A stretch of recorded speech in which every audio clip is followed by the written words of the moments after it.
to Forza Horizon 4 with another mountain rally build with the Ford Transit, but not just any Ford Transit. This is the Forza Edition, meaning it is B-Class from standard, all-wheel drive, and mid-engine, meaning it's one of the grippiest cars in the game from stock. You can have a wing with the roof rack of many things on it, which is good. We can have Forza Edition rally tires. No tire widths though, sadly. So we're going to go with the wider tires to give us hopefully some better grip. Like so. And we shall put the brakes. We can't actually do very much to this vehicle. We can't put a roll cage on, we can't lighten it anymore. Even though it is pretty much a stripped out car, it is weighing under 3,000 pounds. But can the stock engine make it to the top of S1 class? I don't think so. Yeah, it's not looking like it. We're to 300, we are up to the top of A class. That would be a bloody good A class car, I would suspect. But not really suitable for S1. Okay, we need engine swap. Engine swap. We have the 6.2 liter V8. 6.5 liter V12, the racing V12, and the Ford GT engine. I think. V6 twin turbo. I think that's the Ford GT engine. It has similar stats. I'm actually going to go with you, though, because you are the lightest engine by far. We're going to keep you naturally aspirated, because we are at S93. This is actually very powerful. Like, ridiculously powerful. Okay, then. Okay. Now, we hop over here. I don't know why I'm using this. That's a little too much. Okay, we're gonna have to go with you. There we go. 800 horsepower.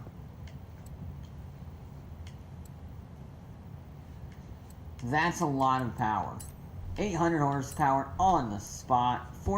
It does have like 0 torque, 400 torque, but it doesn't weigh very much, and it's all-wheel drive, and it's, at least from standard, a very good handling vehicle. But will that translate on the dirt in S1 class? The mid-engine V12 Transit will have 3 runs around our rally stage, with the hope of beating that 233 set by the Mazda RX-7. I don't know. This might actually do very well. It has a 9.8 for braking and a 9.4 for handling.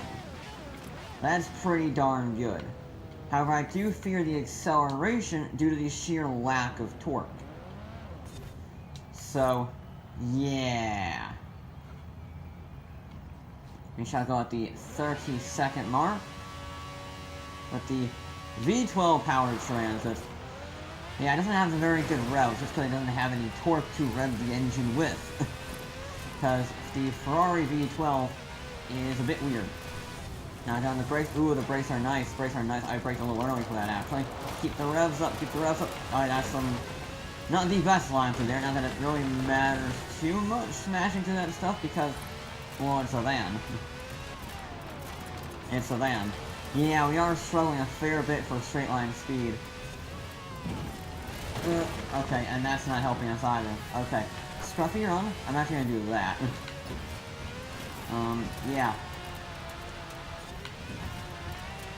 What is the best camera view for this? I actually don't know. Not that. Maybe this. Let's try this. Let's see how this works. Because it's a little too big for the camera. Kind of swallows up the camera. Ooh, getting some understeer. This thing is weird. It's weird. It might be very good handling on tarmac, but on dirt it is not. I shouldn't say it's not bad handling. It probably is very good handling. I'm just not used to driving it in a vehicle like this. It seems very slow. I got that, right? I got that. Good. I did that. That was actually a very good slide through there. Very good slide. And I got the double apex. That's good. That was a brilliant section. Ugh. There we go. not too shabby on the downhill run so far. I would have liked a better uphill, personally, but, you know, we can work with a good downhill, get a rough estimate of how good this vehicle will end up being. And it doesn't seem, anyway, from this point of view, very fast. It doesn't seem to have that mid-range acceleration in the revs. Come on. I mean, it sounds glorious. It sounds absolutely glorious, but sound doesn't help us get good laps, get good stage times. I can English, really. Now, chuck it in. There we go. Use a little bit of sliding. Again, sliding is pretty much necessary on this course in order to get a good run, because you just don't get that steering. And it is a 2:43. Yikes. Okay. We have a lot of time to make up. We have a fair bit of time to make up.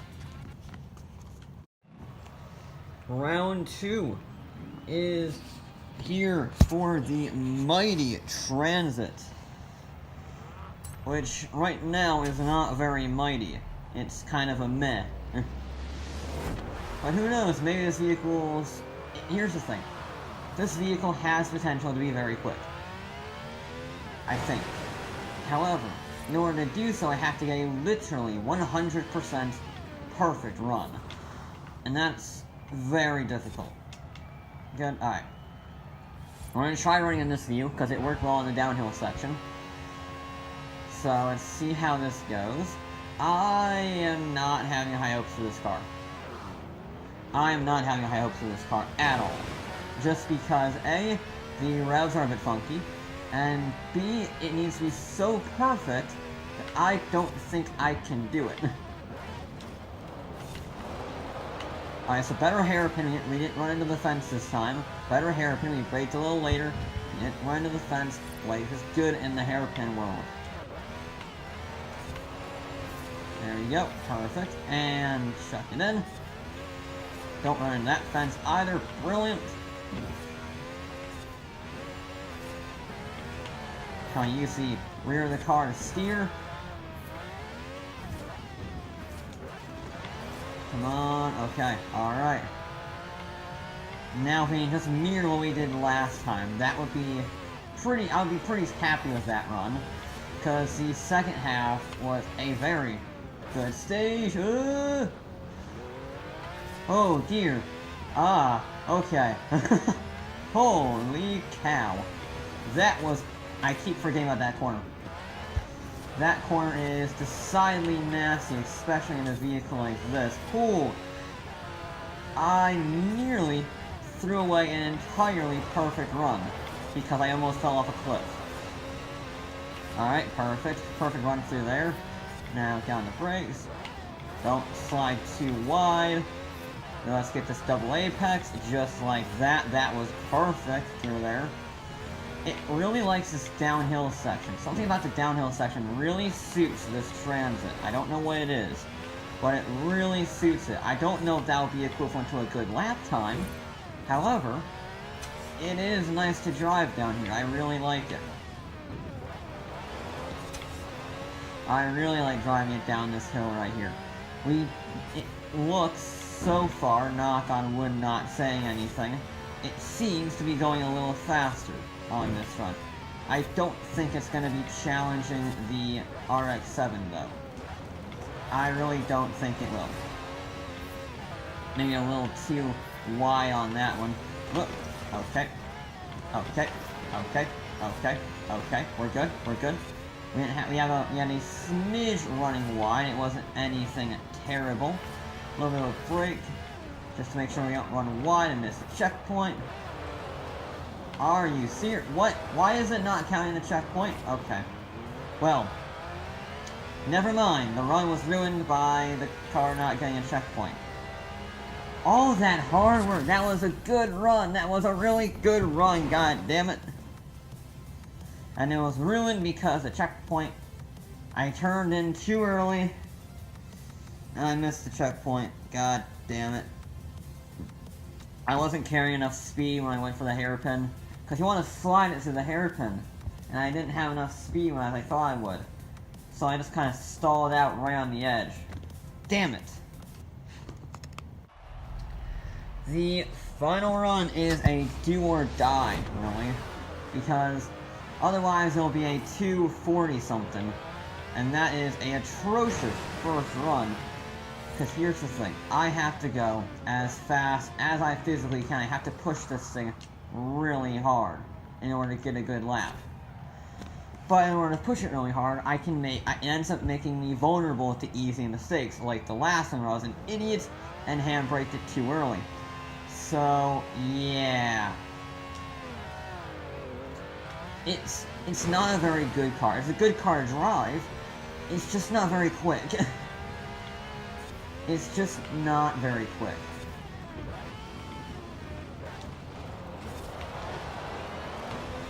Alright, you're a little too sideways there, but we at least got around cleanly without too many issues, other than the incredibly sideways nature of it. We're a bit faster through there, that's always good. A little bit of a dab on the brakes just to make sure I don't hit that fence, because that would be bad. Really the only improvement on the previous run is A, don't nearly fall off the cliff like last time.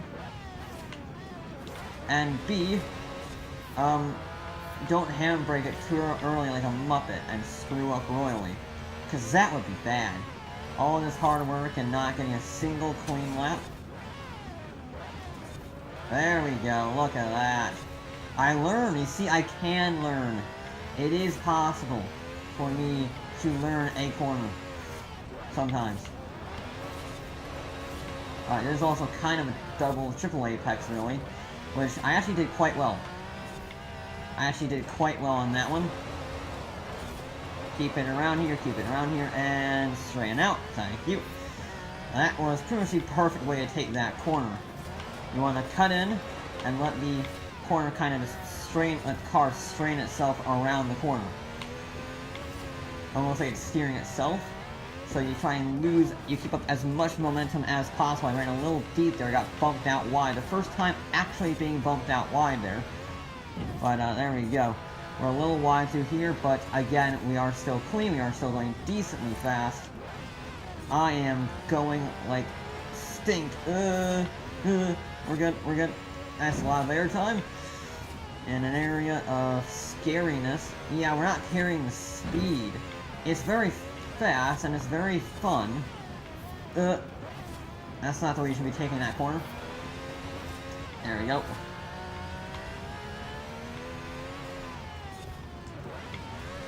Used a little bit of a handbrake there just to make sure I don't run into the fence, because I was trying to get some understeer. I may flip that fence a tad bit, not a problem really. Now handbrake it. Yes, there we go. We are faster, but it's not enough. It is not enough. It is gonna be a 238. Okay. Alright. I improved a fair bit. Alright.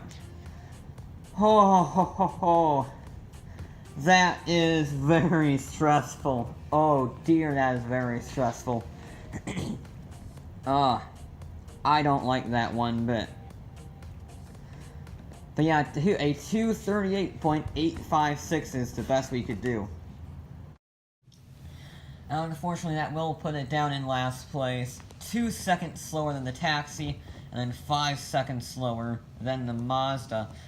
I had high hopes for it, maybe with a different engine choice, maybe with, I don't know, I noticed I couldn't put rally suspension on it when I was going through the footage. I couldn't put rally suspension on it.